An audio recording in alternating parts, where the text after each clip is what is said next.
भाजपा कार्यकर्ता पंकज देशमुख यांची आत्महत्या नसून घातपात. पंकज देशमुख यांच्या मृत्यूची सीआयडी चौकशीची पत्नी सुनीता देशमुख यांची मागणी. बुलढाणा जिल्ह्यातील जळगाव जामोद येथील भाजप कार्यकर्ता व आमदार संजय कुटे यांच्या निकटवर्तीय पंकज देशमुख मृत्यू प्रकरणाला आता नवीन वळण आलं आहे. गेल्या 3 मे रोजी जळगाव जामोद येथील बऱ्हाणपूर रोडवरील एका शेतात पंकज देशमुख यांचा मृतदेह रुमालाला लटकलेल्या अवस्थेत आढळला होता. त्यावेळी पंकज देशमुख यांच्या शरीरावरती जखमा आढळल्याचंही सांगण्यात येत आहे. मात्र त्यांची ही आत्महत्या नसून हा घातपात आहे असा संशय पंकज देशमुख यांच्या पत्नी सुनीता देशमुख यांनी व्यक्त केला आहे. या प्रकरणासंदर्भात जळगाव जामोद पोलिसांच्या तपास कार्यावरती संशय व्यक्त करत या संपूर्ण प्रकरणाचा तपास सीआयडी मार्फत करण्यात यावा अशी मागणी सुनीता देशमुख यांनी अमरावती विभागाचे विशेष पोलीस महानिरीक्षक व जिल्हा पोलीस अधीक्षक यांच्याकडे तक्रारीद्वारे केली आहे.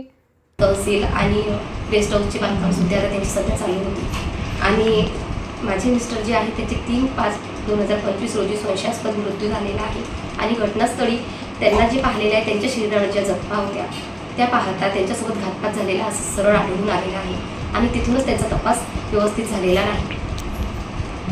आणि असं मीच नाही म्हणत आहे, ज्यांनी सुद्धा पाहिलेलं आहे की त्यांनी सगळ्यांनी असा उल्लेख केलेला आहे की हा घातपातच झालेला आहे. आणि जळगाव जामोद जे सरकारी हॉस्पिटल आहे तिथे त्यांना नेण्यात आलेले होते.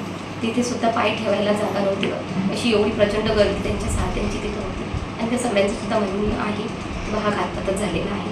आणि माझ्या मिस्टरांची जी हे आहे ते कोणालाच दाखवण्यात आलेलं नाही. मला रात्रभर सुद्धा ते काहीच माहिती नव्हतं. माझ्या मिस्टरांची मी डायरेक्ट जी PM बॉडी आहे ती पाहिलेली आहे. पण त्याच्यानंतर जे माझ्याकडे व्हिडिओ प्रूफ वगैरे आलेले आहेत त्यामार्फत सुद्धा माझ्या जे शरीरावर त्यांच्या ज्या जखमा आहेत त्याचा जो PM रिपोर्टमध्ये काहीच उल्लेख केलेला नाही. आणि जे लिगेचर मटेरियल म्हणजे फास घेतलेलं मटेरियल जे आहे ते सरळ वेगळे आहे. जे घटनास्थळी जे फास घेतलेलं मटेरियल आहे ते सुद्धा वेगळं आहे आणि ज्याचा उल्लेख PM रिपोर्टमध्ये केलेला आहे ते सुद्धा वेगळं आहे. आणि सरळ असं दर्शवण्यात आलेलं आहे की हा एक गळफास घेऊन आत्महत्या आहे.